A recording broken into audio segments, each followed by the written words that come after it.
পাণ্ডব। পাণ্ডবরা বন থেকে এসেছিলেন। ওনাদের কাছে না কোনো ধন ছিল, না কোনো সম্পদ, না বিদ্যা।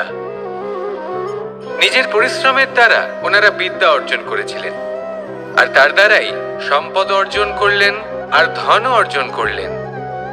এই পাণ্ডব ছিলেন অত্যন্ত কুশল এবং শক্তিশালী।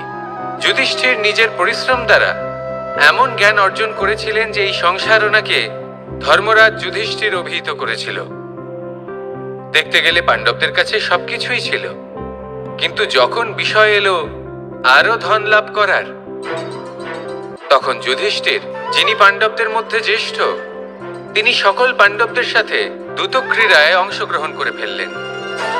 এর ফলে না শুধু ধনলক্ষ্মী, ধর্মলক্ষ্মী, বিবেক লক্ষ্মীকেও হারালেন, আর শুধু তাই নয়, নিজের গৃহলক্ষ্মী দ্রৌপদীকেও হারিয়ে ফেললেন। এর কারণ কি? ভুলে গেলেন খুব সহজ একটা কথা, এই সংসারে সম্মান এবং সাফল্য দুটোই পরিশ্রমের দ্বারা লাভ করতে হয়। কিন্তু দ্যুতক্রীড়ার এই খেলা আমাদের ভাগ্যের উপর নির্ভরশীল। এই সংসারে দুটি পথ রয়েছে। একটা পথ যেখানে কর্ম এবং পরিশ্রমের দ্বারা আপনি নিজের পথ নিজেই রচনা করতে পারবেন, আর দ্বিতীয় পথ হলো যেখানে এই ভাগ্য এক মুহূর্তে আপনাকে শিখরেও পৌঁছে দিতে পারে, আবার ধূলিসাৎ করে দিতে পারে। আপনি কোন পথ বাছবেন সেই চয়ন আপনারই। আসুন আর আমার সাথে ভালোবেসে বলুন, রাধা রাধা। কোনো এক সময়ের ঘটনা এটা। মা এবং বাবা হাটে গিয়েছিলেন। তখন আমি আর দাদা গিয়েছিলাম গরু চড়াতে। আমরা বাড়ি ফিরে এলাম, আর মা সেই সময় একটা কাজ করতেন। যখনই হাটে যেতেন দরজা তালা বন্ধ করে যেতেন। উনি খুব ভালো করে জানতেন যে যদি ওনার এই মাখন চোর সঠিক সময়ে পৌঁছে যায়, তাহলে এক ফোঁটাও মাখন ওনার অবশিষ্ট থাকবে না। এবার ঘটনা কিছুটা এরকম হলো যে মা আর বাবা মাঝে মাঝে হাটে যেতেন, তাই মাঝে মাঝে এই দরজা তালা বন্ধ করতে হতো। যখন মা আর বাবা ফিরে এলেন, তখন বাবা ভুলে গিয়েছিলেন যে এই চাবির গোছা থেকে ঠিক কোন চাবিটা দরজার তালা খোলার জন্য উপযোগী। উনি চেষ্টা করতে শুরু করে দিলেন। একটার পর একটা চাবি দিয়ে উনি চেষ্টা করতে থাকলেন, কিন্তু সেই দরজার তালা তো খুলতেই চাইছিল না। ওনার মাথা থেকে ঘাম পড়তে শুরু করলো। তখন মা বললেন যে তালা ভেঙে দেওয়া যাক। মা চলে গেলেন, আর বাবা বললেন, না না দাঁড়াও, আর কিছু চাবি বাকি আছে, এটা হয়তো খুলতে পারবো। মা হাতুড়ি নিয়ে চলে এলেন সেই তালা ভাঙার জন্য, আর তখনই বাবা শেষ চাবিটা প্রয়োগ করলেন, আর দরজার তালা খুলে গেল। যদি উনি চেষ্টা না করতেন তাহলে এই তালাটাও ভেঙে যেত আর চাবিটাও নষ্ট হয়ে যেত, ঠিক কিনা? এবার এই ঘটনাটা আমি দেখেছিলাম, আর আমার মনে হলো যে কখনো কখনো এই চাবির গোছার মধ্যে থেকে শেষ চাবিটাও কিন্তু জীবনের দরজা খুলে দিতে পারে। সেজন্য আপনি যদি জীবনে সাফল্য লাভ করতে চেষ্টা করেন, নিজের লক্ষ্যে পৌঁছতে চান, তাহলে হার মানবেন না। হয়তো দেখবেন আপনার পরবর্তী প্রচেষ্টা বা এই অন্তিম প্রচেষ্টা আপনাকে সাফল্যের পথে নিয়ে গেল। তাই নিরন্তর প্রচেষ্টা করতে থাকুন, জীবনে সাফল্য লাভ করুন। যজ্ঞের আগুনকে শুভ বলে মনে করা হয়, আর সেখানেই চিতার আগুনকে অশুভ মনে করা হয়। এমনটা কেন হয়? এখানে বিষয়টা হলো লক্ষ্য, বিচার এবং সঙ্গের। যখন আমরা যজ্ঞ করি তখন আমাদের লক্ষ্য কি হয়? পরিবেশকে আরো পবিত্র করে তোলা, ইতিবাচক করে তোলা। আমাদের লক্ষ্য শুভ হয়। তারপরে আসে বিচার। এই পরিস্থিতিতে সেই বিচার হলো অগ্নি। স্ফুলিঙ্গ থেকে তীব্র আকার ধারণ করে সমস্ত কাঠকে পুড়িয়ে দেয় এবং সুগন্ধ ছড়িয়ে দেয়। অর্থাৎ যদি আপনার লক্ষ্য শুভ হয়, তাহলে তার নিজেই শুভ বিচারধারাকে আমন্ত্রণ জানায়। এই শুভ বিচার তখনই আসবে যখন আপনার সংকল্প শুভ হবে। অন্যদিকে হলো চিতার আগুন। এর লক্ষ্য কি?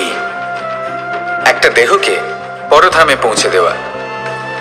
সবার শেষে সবকিছু আপনার উপরে নির্ভরশীল যে আপনি কোনটা চয়ন করতে চান। আপনার লক্ষ্য যদি শুভ হয়, তাহলে আপনার বিচার এবং সঙ্গতি আর তার পরিণাম সবই শুভ হবে। আসুন আর আমার সাথে ভালোবেসে বলুন, রাধা রাধা। এই সংসারের প্রত্যেক বস্তুর, প্রত্যেক পরিস্থিতির, প্রত্যেক আবেগের দুটি দিক আছে। এর মধ্যে পার্থক্য করা সম্ভব শুধুমাত্র দৃষ্টিভঙ্গির দ্বারা। যদি কোনো ব্যক্তি পর্বত শিখরে দাঁড়িয়ে থাকেন, তাহলে উনি এটাই দেখতে পাবেন যে এই জলের ধারা সমুদ্রের দিকে বয়ে চলেছে। আরেক ব্যক্তি যিনি সমুদ্রের কাছে দাঁড়িয়ে আছেন, তার এটাই মনে হবে যে এই জলের ধারা সমুদ্রের দিকে আসছে। এখানে বিষয়টা হলো দৃষ্টিভঙ্গির, আর এটাই সময়ের সাথেও হয়ে থাকে। অনেক সময় মানুষ চিন্তিত হয়ে পড়েন, ত্রস্ত হয়ে পড়েন যে তার কাছে হয়তো খুব কম সময় আছে, তাতে তিনি অনেক কিছুই করতে পারবেন না, আর একটু সময় থাকলে খুব ভালো হতো। তিনি এভাবেও ভাবতে পারেন যে অল্প হলেও সময় বাকি তো রয়েছে, অর্থাৎ যা অবশিষ্ট আছে তাকে সংরক্ষণও করা সম্ভব, তাতে জীবন যাপনও করা সম্ভব। আর এটা নির্ভর করছে আপনার উপর। তাই দৃষ্টিভঙ্গি ইতিবাচক রাখুন। জীবনে দুই ধরনের আবেগ রয়েছে যার কোনো মূল্য নেই। আমার কথার অর্থ এটা নয় যে এদের কোনো গুরুত্ব নেই, গুরুত্ব যথেষ্টই রয়েছে, শুধু এদের জন্য আপনাকে কোনো মূল্য দিতে হয় না। প্রথম আবেগ হলো আনন্দ, প্রসন্নতা। এটা আপনি যে কোনো জায়গায় খুঁজে পেতে পারেন যদি আপনি খুঁজে পেতে চান। আপনি কোনো পুষ্পের সৌন্দর্য দেখে প্রসন্ন হতে পারেন। বায়ুর কারণে যখন একটি বৃক্ষ শিহরিত হয়, সেটা দেখে আপনি প্রসন্ন হতে পারেন। একটা ছোট্ট শিশুর কলরব শুনেও আপনি প্রসন্ন হতে পারেন। একটা ক্রন্দনরত বালককে হাসিয়ে আপনি প্রসন্ন হতে পারেন। সবকিছু আপনার উপর নির্ভরশীল। সেখানে আরেকটি আবেগ হলো দুশ্চিন্তা। মানুষ বড়ই দুশ্চিন্তা করতে থাকে। আজ আমি এই কাজ করেছি, সেই বিষয়ে চিন্তা। আজ আমি এই কাজ করতে পারিনি, সেই বিষয়ে চিন্তা। কাল আমাকে এই কাজ করতে হবে, সেই নিয়ে চিন্তা। আমি কি সেই কাজটা করতে পারবো, সেই বিষয়েও দুশ্চিন্তা। চিন্তা সর্বত্র রয়েছে, যার জন্য মূল্য দিতে হয় না। যত চান আপনি একত্রিত করতে পারেন। একটা গুরুত্বপূর্ণ কথা মনে রাখবেন, প্রসন্নতা জীবনের একটা নতুন সূত্রপাত। সেখানে দুশ্চিন্তা হলো জীবনের চিতার সমান। এবার এই দুটি আবেগ হলো মূল্যহীন, দুটোই আপনার সামনে আছে। কোনটা চয়ন করবেন আপনি, দুশ্চিন্তা নাকি প্রসন্নতা?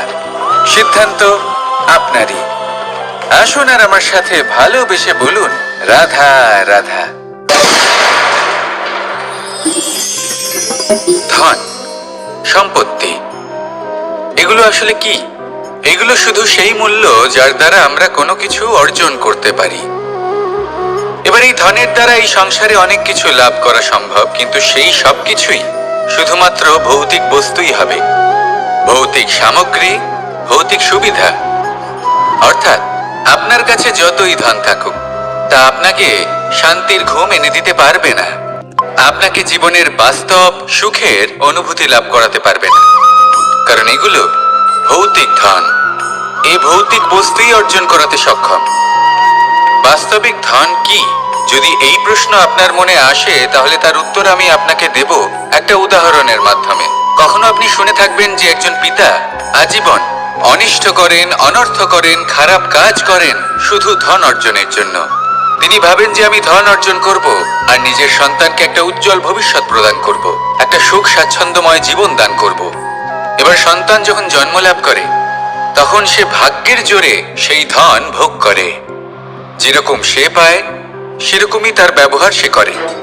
কখনো আপনি এটাও দেখে থাকবেন যে সেই সন্তান সমস্ত ধন নষ্ট করে ফেলে, আর সেই পিতা যিনি সমস্ত ধন সঞ্চয় করেছেন, যিনি সেই ধনের প্রভু, আজ সেই ধনের প্রহরী হয়ে রয়েছেন। এবার এরকম কেন হয়? এরকম তখনই হয় যখন সেই পিতা বুঝতেই পারেন না যে তার জীবনের আসল ধন কি।